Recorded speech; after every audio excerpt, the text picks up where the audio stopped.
Ashton here with Love, Life and Disability. Hi and welcome back to another episode of Love, Life and Disability with me, Kay Ashton. Today I'm joined by Adam Pearson. Now, Adam lives with the same condition as myself, neurofibromatosis, and so does his twin brother, Neil. Adam is an actor, presenter and campaigner for all things disability. And as we know, neurofibromatosis can manifest in many different ways. And if we are actually to take me, Adam and Neil, we're all affected differently. So Adam, how has neurofibromatosis been for yourself growing up? So I was diagnosed at the age of 5 back in 1990. I'm showing my age a little bit there. Oh, I shouldn't have mentioned numbers. Anyway, I was only just and born let it. Rub it in, why don't you? I don't know why I agreed. I don't know why I agreed to do this with you. I knew you'd give me S word from the word go. And it's going to keep Okay. going. Hate crime. I'm joking. So and in my case, it presents very, very strongly. I often refer to myself as the spinal tap of NF1, in that I've turned it up to 11. And so I have a lot of plexiform fibromas on my face and upper torso. So I've had, roughly 38 debulking surgeries now, but due to the progressive nature of the condition, that's always going to be an ongoing thing. And so for those that don't know, with NF1, the way it presents is in the same way that electrical cables are wrapped in plastic. Your nerves are wrapped in cells called Schwann cells. And the condition means that those cells grow and multiply exponentially, causing non-cancerous tumors to grow on nerve endings called fibromas. So that's the main physical characteristic of the condition. And of course, there are other things attached. And as Kay rightly surmised in the intro, there's no one size fits all to this condition. And if you've met someone with an F, you've met someone with an F. And then the next person you'll meet with an F. And you will. It's a surprisingly common condition. It affects roughly 1 in every 2,300 people, which puts it just within the bookends of being classified as rare. The benchmark for a rare condition is 1 in 2,000. It's the most common rare condition that no one's heard of, is how I often describe NF1. Because it's even more common than cystic fibrosis, yet still a load of people have heard about cystic fibrosis. They can tell you about it, but not a lot of people have heard of our condition. I think cystic fibrosis. I think the spectrum for how cystic fibrosis can present is a lot narrower than NF, and I think just the sheer spectrum of the condition makes it much harder to pin down and to comprehend and to be able to get your head around. And with disability in general, you don't get it till you get it. Yeah. And for people who haven't been exposed to the medical world as we have, as patients, it's just incredibly hard to wrap your head around and discuss. Whereas some the much more narrow conditions, certainly diagnostically, are easier to discuss and present. So I don't think there's anything necessarily malicious about that. I just think it's a complex condition that is very hard to discuss from both a medical standpoint and also a social standpoint. Disability is a very awkward thing to have to talk about, no matter what sphere you're in, even in the medical sphere, where it should be at its easiest, it's complex. So heaven knows when you take that exact same subject matter into someone like the media or the wider world of employment, it's an incredibly complex issue. It's a loaded one. And it's why podcasts like this are really important, to almost normalize the discussion of disability and to demystify it, but also to take away this ridiculous politically correct edge that it has to it, where people are afraid of saying something through fear of getting it wrong or being cancelled. I loathe political correctness with a burning fury. We've been involved in a lot of outreach programs, and you was also like bullied as well in school, similar to myself. We know kids can be harsh, kids can be cruel, and give us difficult educational years. How was the schooling for you, and what was it that well, I hate using the word inspire, but what is it that inspired you to want to do the outreach programs to change this perception? Education is always king, and I think if you can tackle children's attitudes and perceptions while they're young, it's significantly easier than dealing with adults who have already formed their own meta narratives and who are very much set in their ways. And it's all about creating a conversation and making a lasting change. And of course, kids are going to be curious when they see something different or are confronted by something new and might not know necessarily how to handle it or what to say. And I think that's just a natural human reaction. I think there's a huge difference between curiosity and prejudice that I think Mhm. we should pay real heed to and give complete respect to. And if we can address curiosity and make it accessible and understandable, and also it's not a one-time conversation, it's something that needs to keep going. Yeah. Dialogue always needs to be two-sided and free-flowing. And if we can keep those conversations going and have that rapport of questions, answers, dialogue, the quicker we can break down those barriers and deal with those sort of uncomfortable or unknown thoughts and feelings that children may have when confronted with something like NF or someone like myself or yourself, and teaching that it's okay not to be okay. Yeah. I It's think like, why that's do skip? the real knack to it. But also make it normal. Don't make it a thing, and don't go in and beat them over the head with complex medical jargon or tell them that they're bad people just because they might not understand something. I think there's a huge difference between campaigning, advocacy, and preaching. No one likes to be preached at. They want to be spoken to, right? Mhm. It's about having the dialogue, and as we say, it's educating children whilst they're young. This is why I really love what Scope do with their Scope role models. So I'm a Scope role model, and we'd go into like high schools, like year 7, and we would talk all about disability. And it's no question's a bad question. Feel free to ask a question. Here's just one person's experience with disability. Ask a question, and you can see the teachers at the back of the room. They're like, oh my god, like they're crapping what someone might say.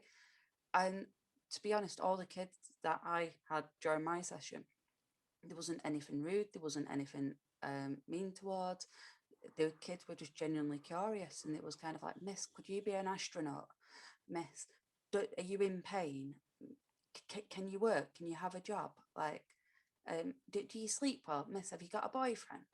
Do you have a girlfriend? Miss, are you allowed to have children? And they were just so inquisitive. But I think running those sort of programs with children and capturing them whilst they're young before they can progress into later school life and into college, it's getting them geared up. And that could be the first time that they meet and have an honest conversation. But as we say, just like with NF, you've met one person with NF, that's one person with a disability. My experience to that person and that person's going to become completely different, and we'll have different experiences. Completely. And even when we were talking on off air earlier, and you made a really good analogy that you can't compare a a golden retriever to a chihuahua just Mhm. because they both have 4 legs, a tail, and bark. So, we've spoke about some of the media stuff, and like ourselves, we're both we're heavily involved with media. You started some of your career doing some research work for like Channel 4, for example, and Hmm. you've been involved, yeah, doing TV work. What first got you tuned into TV? Why TV as a career? I sort of fell in love with TV when I was a child. I went to go and see Live and Kicking being filmed live at what was then BBC Television Centre, Mm-hmm. and just watching the mechanics of it and the atmosphere of just the industry and the nuts and bolts, and seeing people who were then your childhood heroes, kind of Andy Peters, Emma Forbes, John Barrowman, just do their thing, but up close and personal. Trevor and Simon as well. Just how it all worked. I was like, this is amazing. This is what I want to do for the rest of my life. But I'm also acutely aware of how competitive it is. So I had to have a good plan B. So I spent a lot of time getting educated. I got a degree in business management, a firm understanding of economics. Mm-hmm. I'd always knew I'd somehow fall into public speaking and advocacy at some point in my life. So I thought I'm going to need to master the art of communication, have a good, firm understanding of the English language and the human mind. So I did a lot of research around that as well. And it's just very fortunate that all of those skill sets have somehow come together and served me rather well. And I'm very fortunate where I've had the opportunity to be involved in several, in my opinion, very good documentaries, and work on a lot of very successful films, and meet a lot of amazing people on the way. I'm incredibly fortunate to have had the chances I've been given. Because you've done several documentaries, such as The Ugly Face of Disability Hate Crime, you've done The Freak Show, Beauty and Beast, Ugly Face of Prejudice, which are all great documentaries. But what do you feel to these titles? Is it a way to try and get an audience like, oh, that's an intriguing, that sounds fantastic? I think if you're gonna challenge prejudice, the first thing you need to do is establish that it exists. Mm-hmm. And so that's one reason I like those titles and defend those titles. But also prejudice is ugly. Hate crime is ugly. Mm-hmm. That's what we're saying. And with regards to the Adam Pearson Freak Show documentary, that's a documentary hosted by me, Adam Pearson, about freak shows. I don't know what else you'd want me to call it. Yeah. That's the John Ronseal of documentary titles. Hi, I'm Adam Pearson. Here's a documentary about freak shows, like rock and roll. That all came about when I was approached by Venice Beach Freak Show after Under the Skin came out in America. And unfortunately, we couldn't film with them due to scheduling issues and what have you. But I was part of a Norwegian documentary film that we shot in LA. And so I went down and showed up while I was there and just said hey and introduced myself properly, if you will. I hate it when people go, oh yeah, I know this person, when really you sent them one tweet one time and they replied. So I was like, yeah, let's go up, show face, say hey, say what's up, but also gauge how people react. I had a bet with my friend that I guarantee once I'm about 100 feet away from that place, everyone will just assume I work there. Wow. And yeah, I won that bet. But they are fantastic documentaries because they do demonstrate what is going on in society, and it can educate people. Obviously, living with disabilities like we do, it's so important that we are getting the airtime on TV to talk about these things, but it needs to be happening so much more. We need more content out there, but not just in documentaries. It's also being a character on a show and not always being hiding, oh, we need that little tick, let's ring up the next available actor with a disability. It's just an actor that is also just so happens that they have a disability. It's yeah, we need Completely. more. It needs to be incidental, Hmm. doesn't it? It needs to be not because disabled, but because of bloody good at their job. Like I often say to people, I'm not a good disabled actor. I'm a fantastic actor. End of conversation. I'm not a good disabled presenter. I'm a brilliant presenter. End of conversation. it just so happens that we have a disability in which we live with. It's actors playing disabled characters that aren't disabled themselves. Creeping up. I understand how it isn't always possible in something like The Theory of Everything. That's a biopic about Stephen Hawking going from being able-bodied to disabled. I understand that you will at some point need an able-bodied actor for that role. Mm-hmm. However, it's this sort of lazy casting and the fact it's seen as an Oscar grab and the lack of opportunities for disabled actors to even audition that that irritates me, or the excuse that, oh, it's acting, mate, that's playing someone you're not. Well, in that case, could I audition for a role as an 8-year-old Asian girl in Crazy Rich Asians too? Probably not, because I'm a 36-year-old white man. Yeah. So there are levels to this, and I think we draw the line at protected characteristics. This argument that anyone can play anything is ludicrous and crumbles under the remotest bit of scrutiny. So absolutely, anyone can play a doctor, anyone can play a rapist, anyone can play a dinosaur Mm-hmm. or Paddington Bear. That's not the conversation disabled people are looking to have. And the fact that people often boil it down to that is demonstrative of how much listening they're doing compared to how much talking they're doing. Because when you had an interview on this morning with Holly, we spoke about the scars on faces and how baddies are always got, well, I'd say 90% of baddies in TV always have scars. And there's the conversations around that, where you was having conversations with Holly, and you actually said you actually want to play a villain character. Completely. I don't want a In response, blanket ban on disabled bad guys in film. It just has to be balanced. Where are the disabled good guys? Where are the disabled heroes? Where is the incidental disability?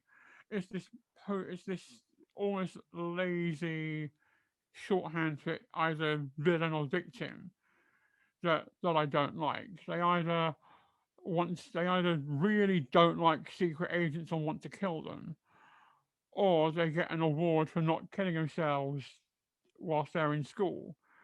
And or they like to fucking dance in a fantasy dream world because they're oh, I hate that film.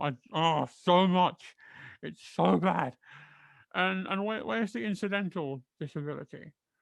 And why are we equating someone's disability directly to their characteristics? Why can't we separate the two? Why can't we write better disabled characters? And why are non-disabled people writing about disability?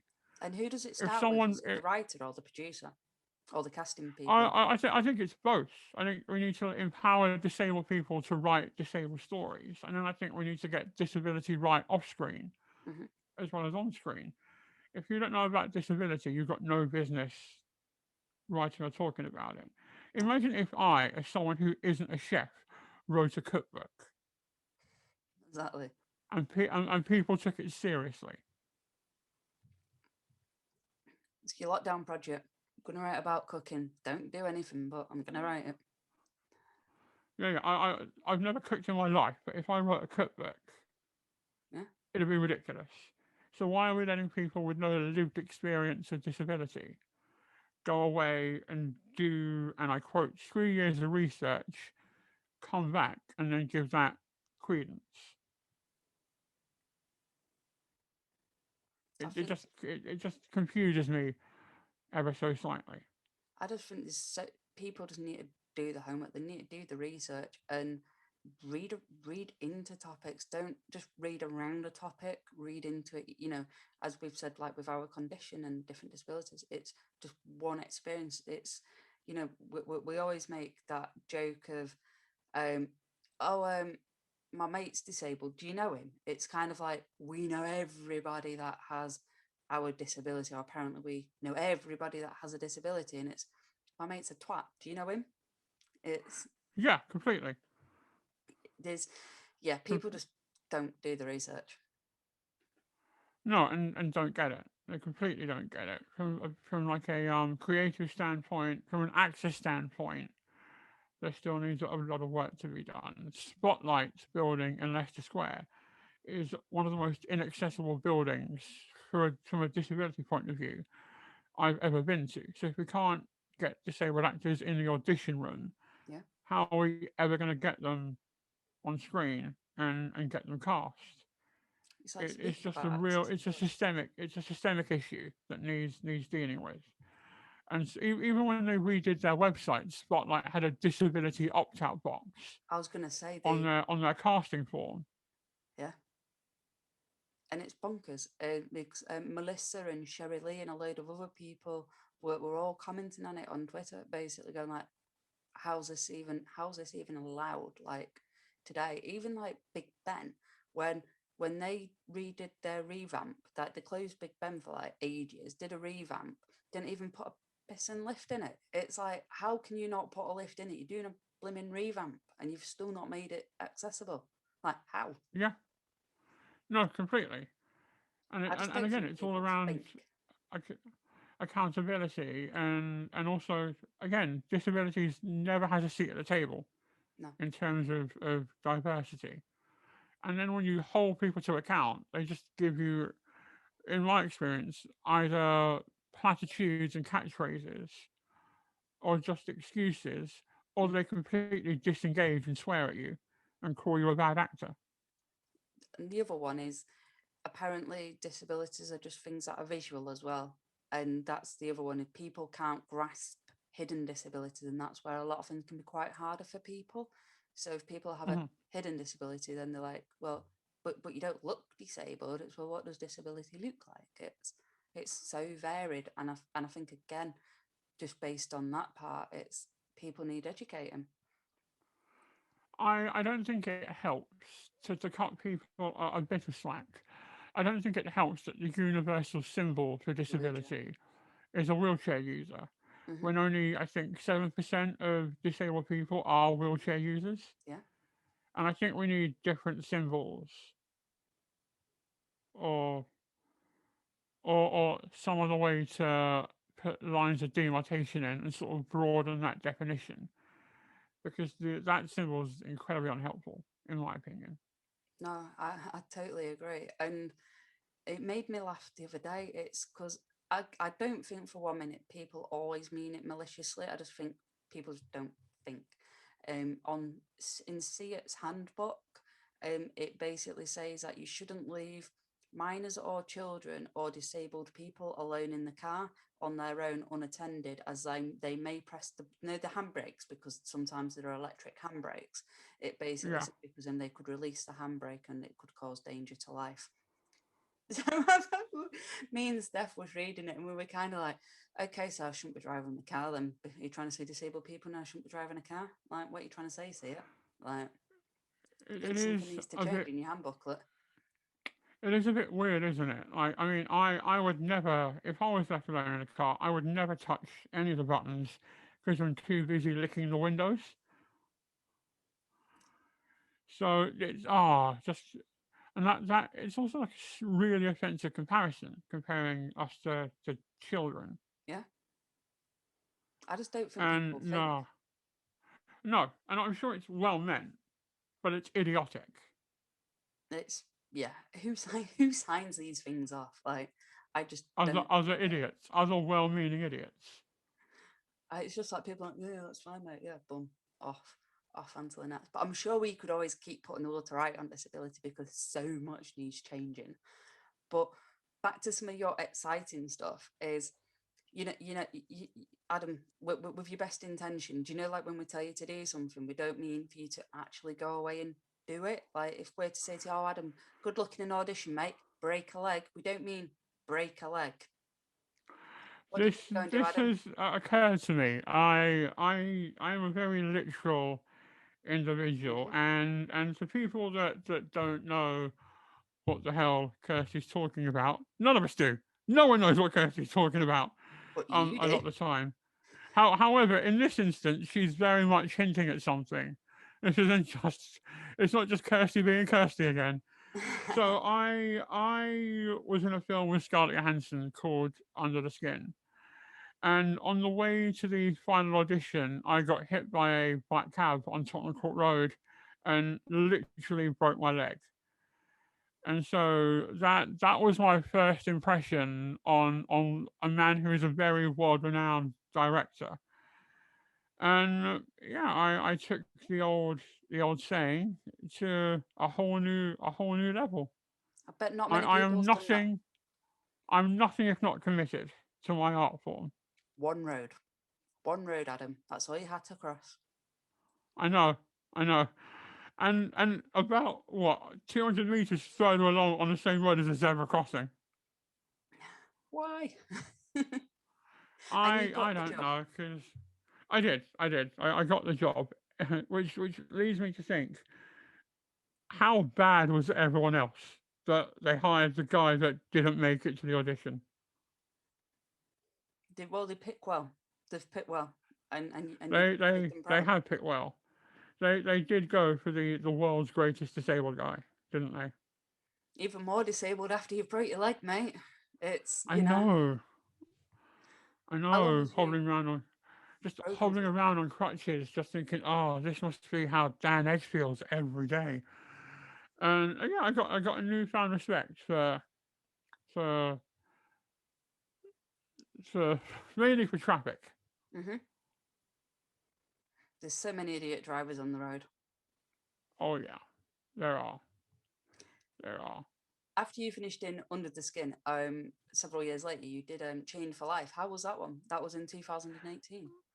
It was Chained. It was a really good experience because it I had a liked it. predominantly disabled cast, and it's for those that haven't seen it. It's like a meta satirical dark comedy looking at the history of disability in film, Hmm. and it's so on the nose and so macabre and so sarcastic. And I was like, this film is essentially me in film form. And also, I became the first leading actor with a disfigurement in feature film history That's brilliant. by doing that film. And the jump from supporting to lead in terms of workload is insane.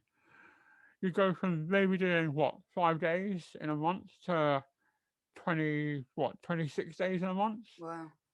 It's mental the amount of work that goes into it and the amount of dialogue you have to learn, and you're always on set. But I quite like being on set. I had my own dressing room, which I rarely used. I was mainly Nice. down in crafting with all the extras and supporting cast, just messing about and what have you. We had a good few good nights out here and there. Went and did some karaoke. And you know me, I'm a people person. I'm not Yeah. this elitist, don't talk to the lead actor kind of guy. I'm all about that community and that camaraderie, no matter what the environment is. And again, it's all about kind of breaking down those barriers and putting a human spin on things Yeah. and demystifying it and not being a knob because some disabled people can be knobs. That's the But we thing can I've be. learned from working in that community is that every now and then one of them, not inspiring, just a knob. I'm sure. I'm sure at points we can be as well, though, can't we, Adam? Especially on Twitter. Oh yes, I call those weekdays. Yeah. And so after you've done some of your filming, you have also been on quiz shows. So would you say you're intelligent? I regard myself as somewhat intelligent. Yes. I mean, eggheads, no one wins at eggheads. They just setting everyone up to fail, disabled or not disabled. Pointless, my partner, Chris Hollins, very much let me down. And I knew we were going home from the word go. When they went, okay, and the category is Doctor Who, decide on your pairs who's going first. He just turns to me and goes, shit. And I was like, well, we're going home. If that was And like then, Disney or something, maybe we would have been. oh We yeah, would have been all right. I was all right at Doctor Who, to be fair. And then Mastermind, very much in my own hands, went on there, won it, killed it, have the trophy, happy days. But you know, once, as we were saying before, you know, once you've reached Mastermind, what's next? Like, unless this new quiz show comes out, it's like Mastermind's like one of the biggest. What about the specialist skill one that Michael McIntyre's doing at the moment?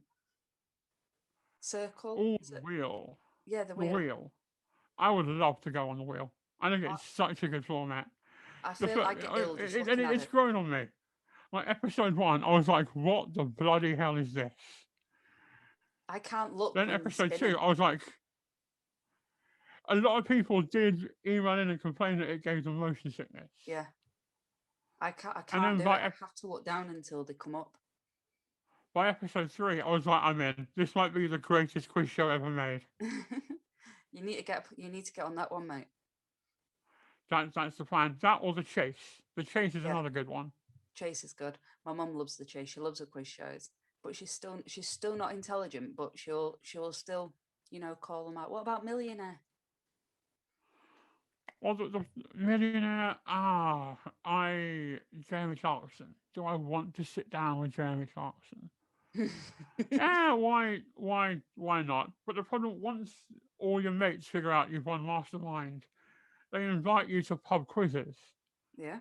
And then you have this like crazy weight of expectation that you have to meet, and it's a nightmare. You set yourself up for that one. Now once people think you're intelligent, you've got to stay intelligent, Keep those right? books. Yeah, and it's a double-edged sword, but I've got a trophy. Who cares, right? And where do you keep the trophy? On the mantelpiece downstairs. It's Good, I very hope much it's got in pride of place. It has got pride of place. Yeah, it's next to my Lego London skyline model that I built. And how long did that take to build? It was like nearly 700 pieces, but it's loads of little ones, so it's like super finicky. So it took me about 4 hours, 5 hours, Wow. but with breaks. I'm gonna go put the kettle on. If I removed all the faffing, I probably could have done it in 2.5, 3.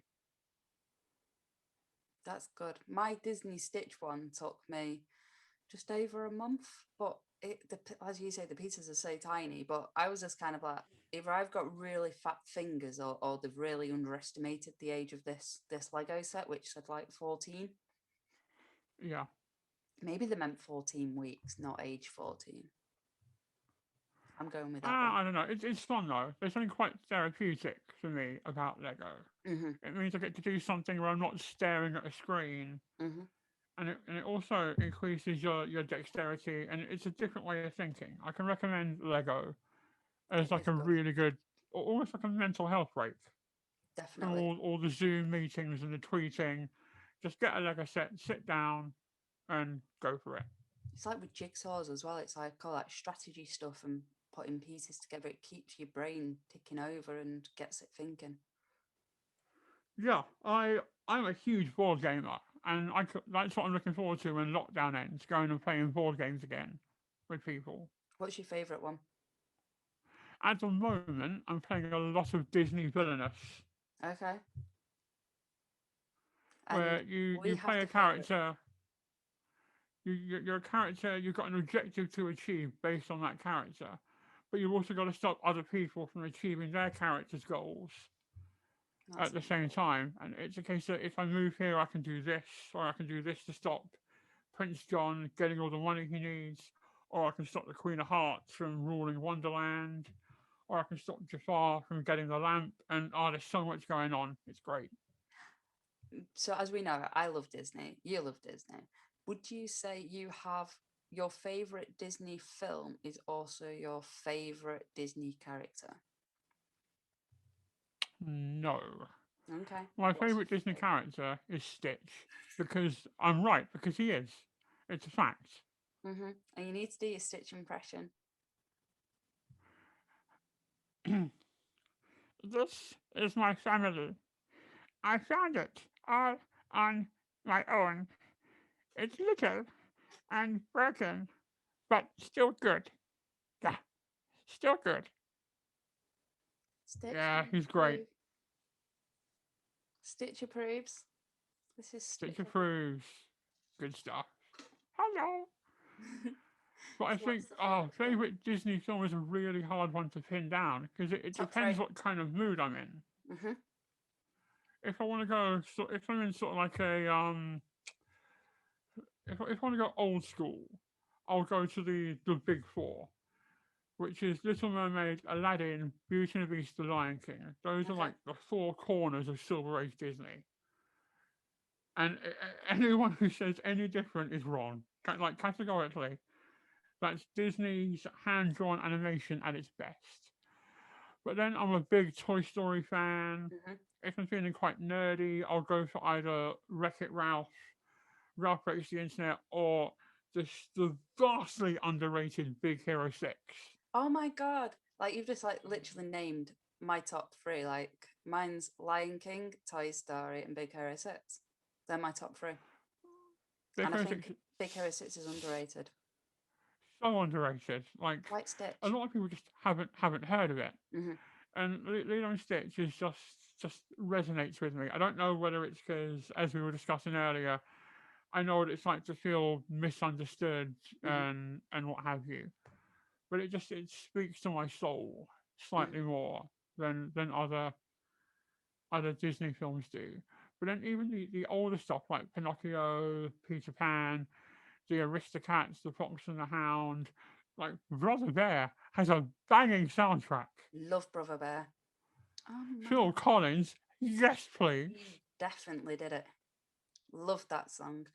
And I love it when he's like, as the little bear, and then he's like, yeah, going in like the little in the fields, and he goes, "On my way." It's just Favorite song so of good. that film. But then again, Michael Bolton's "Go the Distance" at the end of Hercules Mm-hmm. is a banger. Disney do quite well, I think, though, with their music. You've even got like Mulan as well. Like my niece and my godchildren love it. Then you've also I'll Frozen. make a man out of you. Such a good song. I think that needs to be some of our next theatre work, is just re-hitting up the Disneys in the theatre, like Lion King or being in them. There's a guy who I like called Jonathan Young who does sort of like metal versions of Okay, Disney songs. I think I might need to check that out. Yeah, he's done sort of like a metal hard rock version of I think he's done the DuckTales theme, the Rescue Rangers theme. His version of Be Our Guest from Beauty and the Beast is amazing. I think I need to check that. That'd be cool. But it's so It's cool so that you love good. Disney as well, and I know you're a big Pokemon fan as well. I'm a huge Pokemon fan. Like, yeah. Here he is, Mr. Psyduck. He's my favorite Pokemon by far. He's I wearing his liked rain Mew. clothes because it's winter. Oh, that's well cute. I love him. But what's going to be next for you then, Adam? What's whether or not that's in theatre, TV, projects? What's next? I've got a lot happening in the background, sort of on the back burner. A lot of public speaking and what have you, going into schools, doing my first keynote to teachers next month, Good luck. warning them about the dangers of cutting disabled pupils too much slack. Okay. And having the same expectations for disabled pupils that you would for non-disabled ones, based on each pupil's individual abilities. And again, if you have a disabled pupil, you have a disabled pupil, Mm-hmm. and all learning what they're capable of and holding them to that standard, always. And then I got a few movie scripts that I'm looking at and working towards. A couple of documentaries being pitched in, one of which is quite far along and is likely to get picked up at some point. Fingers crossed for the And green light. the book marches ever onwards. Amazing. I don't know why I agreed to try and write a book. I have nothing good to say about anything. What would you do? As you've just learned in the past 40 minutes, I have nothing good to say. Like, We talk about life. Is it going to be more autobiography? I'm 36 and I've done nothing. Like, I get really annoyed when like young people write autobiographies because it's just like, you don't know anything. Stop writing about your life. So no, I'm probably going to go down a sort of quite cool philosophical route with loads of nerdy references thrown in, and sort of keep it like that, keep it cool, and keep it on brand. I think I have a brand now where people know that I'm geeky and a bit edgy, and there's no getting away from that at this point. And where can people go to find out more information about you? So you can go to my Twitter at Adam_Pearson. All my contacts are on there. Contact my agent, Andrew Roach, andrew@andrewroachtalent.com for all booking inquiries, weddings, funerals, bar mitzvahs, the classics. And yeah, that's where I mainly dwell. So if you want to know about wrestling, computer gaming, and sarcasm, I'm your guy. Because you do a lot on wrestling on social media, like a lot of posts. A ton, like a lot, like an obscene amount. Takes over my newsfeed. If it's not wrestling, it's putting people to right with disability. It is. Both of which are really important. They certainly are. Well, thank you so much for coming along today, Adam. It's been an absolute pleasure to talk to you and to catch up. I think the last time we met and seen each other in person was for another podcast in a train station. Yes, this is in the Wetherspoons at Victoria, wasn't it? Because I'm a classy guy. I know how to treat a lady. You certainly do. And I'm still here all these years later. You are waiting for the second date, right? Waiting for that text back. You still never called me back. You checked that I got home and that was about it. Yeah. And that's more than some people get. Exactly. Okay. No, next time you're in London, we'll go catch up proper. I've got a few mates that own a few good bars around London Bridge, so we can go do a German beer tasting session in London Sounds Bridge. Good to me. And likewise, when you're up north, once this pandemic does one, hook us up. I will do. Awesome. Well, thank you so much for your time today, Adam. Take care, my dear. Thank you.